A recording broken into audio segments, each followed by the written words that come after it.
This is the EDF unit and all its parts, and I'm going to put it back together and use this thread lock on all the screws and the grommets. Now, I've heard disastrous stories about this on aircraft spinners, in that it eats them away, so I'm going to be very, very careful. So the first task is basically to get this motor into this duct, and this is a 65mm EDF duct. So it's a 65mm EDF fan unit. Now, I've worked out that I can't do it on camera, but I've only got 2 screws. 2 of these holes line up correctly to have the shaft in the centre, and that's these actual round holes, top and bottom. So what I've got to do first is get one of these on that lines this centre part of the motor with this centre part here, and that's the top screw and that hole. But I'm going to put those together using these 2 screws, and I'm going to put a tiny drop of this on just to hold it in place. So let me do that now, no point doing it on film. So that's the first one on, and as you can see here, this central part of the motor needs to be made to line up. If I just twist it out a bit, you can see that's now off centre, and I'm just using this bottom hole here, and this is perfect. Okay, so they're both done. Now what I'll be doing is taking this shaft, I'll take both of these out, put a bit of thread lock on them, and then with this shaft in the correct position on the motor shaft, there's 2 little cutouts on it, so I can make sure that the grommets engage with that. I go through this hole and tighten them up. Right, so that adapter is on. When you put your driver through here, you can line the grommet up and push it so they meet each other in order. If I don't, I'm going in at an angle, but by pushing it down, I'm not at an angle, and I can tighten it up. It works really well. So that's all done up. All I've got to do now is fit the impeller, and then put the screw in on the end. There we have it. Now the way I put that on is put a tiny bit of this Loctite on the adapter, wipe it off, and then put the top on. But by doing that, the Loctite actually ran into the thread on the adapter, so I didn't have to push the screw through the plastic in case it damages it. But I think that's all okay now. Yeah, it's ready to go. And as long as you don't distort this casing,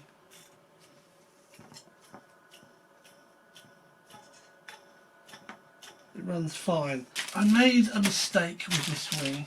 I made the assumption that because this has been in my loft such a long time, that this aileron had broken away from the main wing.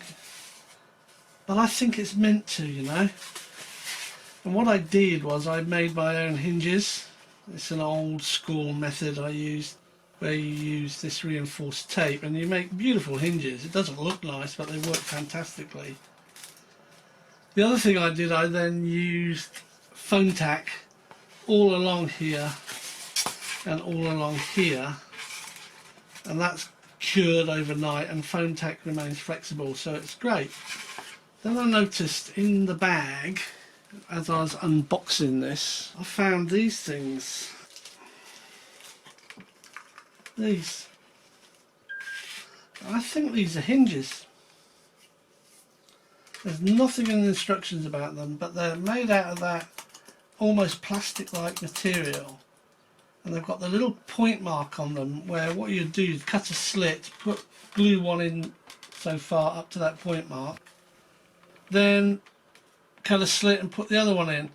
So it would be sort of like that. And there's enough here, all in that packet, to have 3 per aileron. It's the point of what they were. Too late now. I've already got this hinged in this manner.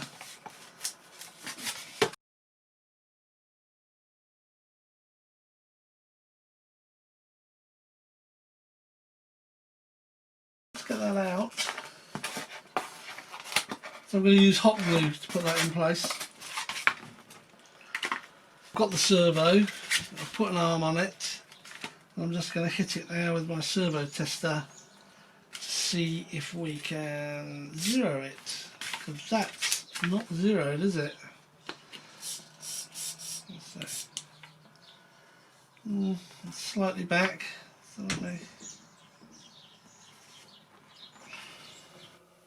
that's slightly forward actually. That seems okay.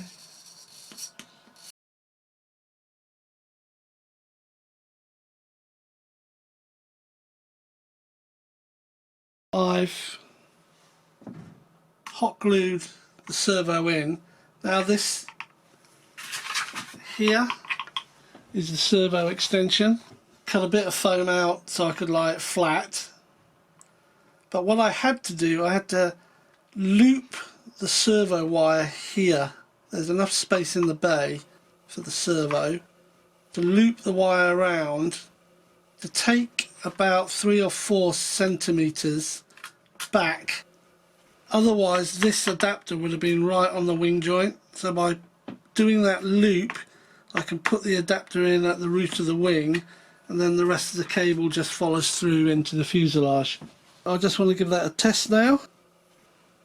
Before I do that, I'm going to take a swig of my coffee. Cheers. Right, so let's just see if we can get this moving. There we have it. Good deflections. Let's centre it. Let's cycle it.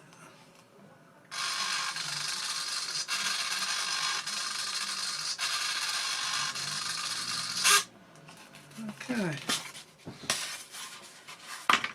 It's basically exactly the same process. So here we are. Servo installed using hot glue.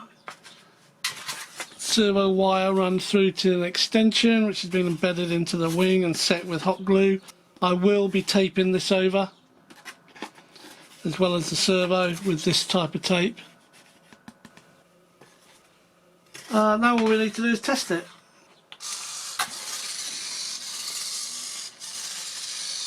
Yeah, I think that's fine. So that's all done, ready to go on. This is the EDF unit, and it's been epoxied in, so it's not going anywhere. And this piece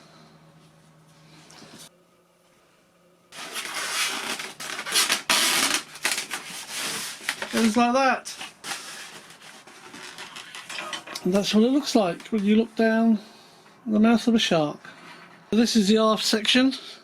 I've now connected those up, so the motor cables are these yellow, red and black, and the speed controller cables that are coming from this forward are red, black and blue. So they come forward through the bulkhead into this section.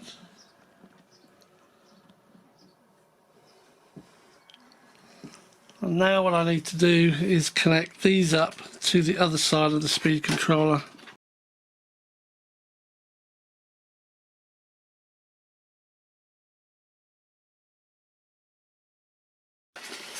And that can just all stay in there. Nice and everybody happy. Like that.